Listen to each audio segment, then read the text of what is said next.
what is that song about? What's the songwriting process like for you guys? Let me just load every question I ask you with follow-ups immediately. Right, I would say like the later albums, it's basically Jesper and Felix who are the main two songwriters. But in the beginning, I wrote so much more in the beginning. We need to be a band to be able to play the song. It's like it's like if you switch one person out in a band, it's gonna sound completely different, no matter who it is. Right. And I think every band is basically like that. It's like I don't know. I think a lot of bands have like one main songwriter throughout the whole. Sometimes. Yeah, but it doesn't matter if it's one songwriter or if it's the whole band that's running something. If you switch one person out, if the person doesn't write or whatever it does, it's still gonna sound different. Absolutely. It's like the Police. You know, if you switch out the bass player, it's not gonna sound like the Police after that. Or No. the drummer or anything. It's like Or the lead singer. it's probably gonna sound better. Yeah, no, but I think we're the kind of band who everybody contributes as much as possible for everyone. Yeah. And who wrote that song? What's Basically, you guys. Yeah. Oh, that's right. That was the first song we wrote for this album, actually. Yeah. Yeah, it was. I think that was like the blueprint of what we're gonna write next. And what's it mean exactly? Like, what's the song? I mean, and when you were recording it, did you know that it was going to be used in a Scream movie? Oh no. Yeah, Am I the only one who saw the movie, by the way? That's I've right. seen it. I've seen we had to see. That movie has a great intro. No, I mean, basically this song is about, it's not. It's a positive meaning. Exactly. I mean, it can depend a lot of things for different people. I think for us, it might represent. I mean, we love what we do and we believe in that, 100%. And we try to spread a positive message. Something to die for us might be music. People might do something else. So it's a positive song with a strong title.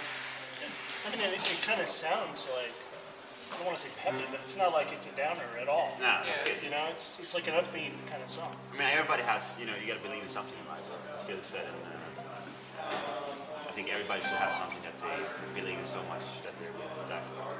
And if you have it, I think it's something possible. Yeah. When you were younger, like, was it always music for you guys? Just like individually? Like, was music just always For me, there it's for you always guys? been music since I was. Yeah, we've all been playing, like Jesper started to play piano just like me when I was like 8 when I started to play the French horn, and you were like probably the same 6, 7 years old when you started to play the piano. 1987. And Felix has been playing like any, he's like, I used he to can play pick drum. up any instrument. And you could just play. I know. And so is Jesper. I'm not the ukulele, can you? I cannot play the ukulele, but I can play the charango. What the hell is that? That's kind of like South American. That's not even a real instrument. You totally made that up. No, charango. It's used We in have one in the Bolivian music Okay. a lot. Small, and it sounds very Latin. Well, the ukulele is like all the rage now. Like, a lot of like musicians are playing the ukulele. Yeah. Yeah, like Eddie Vedder came out with the ukulele album. And Yeah. Is that the Did It Wild? no, it was his follow-up to Really? that. Yeah, just him with a ukulele and yeah. Is it because of that guy playing the George Harrison song in the Central Park? Maybe, Yeah. maybe. That's a really good one. It was just like cool. It's cool looking and it's cool sounding. Like I guess it's like It is. Wild Minds. it's like a trendy kind of thing. I'm more of a banjo kind of guy. Can you do the theme song to I lyrics on it? bought a banjo actually. Deliverance. That's nice. Well, yeah. He's the I'm not- hillbilly in the band. But I'm not thinking about like anyone getting raped in the woods. Like, No, when you guys play it, no. it's really nice. Yeah. So, I mean, you're in New York now. Nice segue, right? I went from raping in the woods to New York City. It's not that far. It's really not. Central Park, right? Yeah. So, I mean, you guys are in New York now. So you're going to play, you're headlining a show here at Webster Hall. If I can name drop where we are. Is there a different vibe? You get any, like, butterflies still playing, like, a big city like this? Or you guys just, anywhere you play, it's your thing? And I get a little bit, like, little butterflies for playing shows like this, but we've been here many times, and I know we always have a good crowd in New York, so in that way I know it's going to be a good show. But of course it's a little different to play here at Webster Hall than to play, we had that Sunday show somewhere in Kentucky. Of course, it was a great show, but this means a little bit more, Yeah. No offense to the people who came to the show in Kentucky, it was great. fun. But New York Play the is New York. Deliverance theme for those guys. Exactly. Yeah, maybe. But every show, They eat that shit up. Yeah. no, but we put in all our love and all our effort and all our passion, everything into every show that we do. We are, but definitely New York is special. How far into the tour are you right now? Halfway through. Yeah. Halfway through? More than halfway, I think. I mean, did you guys, because the album came out last spring, did you like start out doing a couple of dates here or there, and then you went into, No, we just like the whole summer tour. But we started with a few shows here in the Like US, the States, and yeah. in Europe, and then in South America okay, for the album. Yeah. We did all the festivals. And then we did all the summer festivals, and then this is our first headline. okay, cool. But there's no added pressure that you're headlining versus just playing. It's playing no matter what you're doing, Yeah. right? Yeah, but it's always fun to play headlining shows because it's your fans, only your fans. Like a festival show, you can be like half your fans, but half can be like people are just walking by. Right. So I think it's more fun to play headlining. Of course. Now, not to throw you guys under the bus at all, but like, are you? Because you're still kind of this kind of has the new car smell still with this album. Are you working on a new album? Are you the kind of people when you're on the road and you're just kind of like writing, or do you just like play Xbox and say, "Fuck it, We just don't put out play an album"? Xbox and we No. don't write so much music. Okay. But we collect ideas instead. And then when we get back to the studio,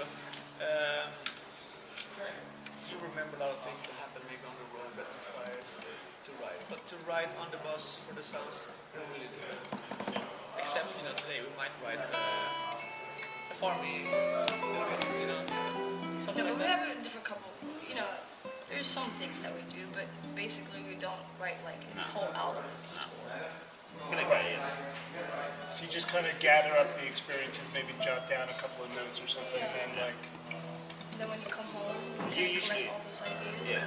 You usually go down in the studio like in a few days when you get home, and then you start working on something. But sometimes it's fun to work on something you started working on like 2 years ago on the computer.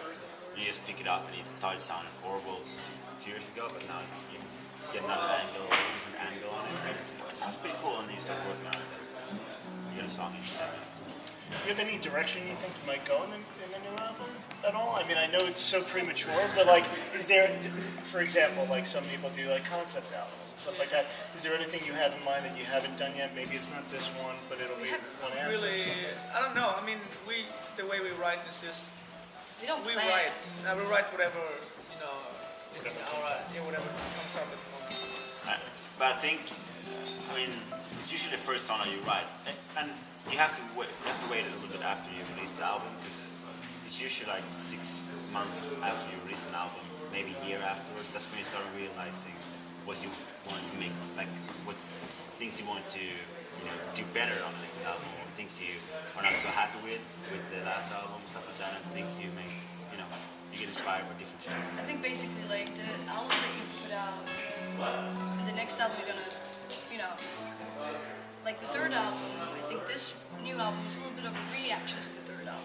So it's like, because whatever this record might be, I don't know if we're gonna do the opposite to this one, just because you don't want to do the same record twice. But it's like you're saying, we don't really have a plan. It's like it comes naturally. I think whatever it is. I hate asking questions. You guys are like on the road, you're busy, you have a show tonight, and I'm the dick who's like, so what's next for you guys? You sort of bumped us out now. It's like, screw it. Now we gotta go back to the studio after being on tour for 8 months. We Thanks. just released an album. What are you talking about?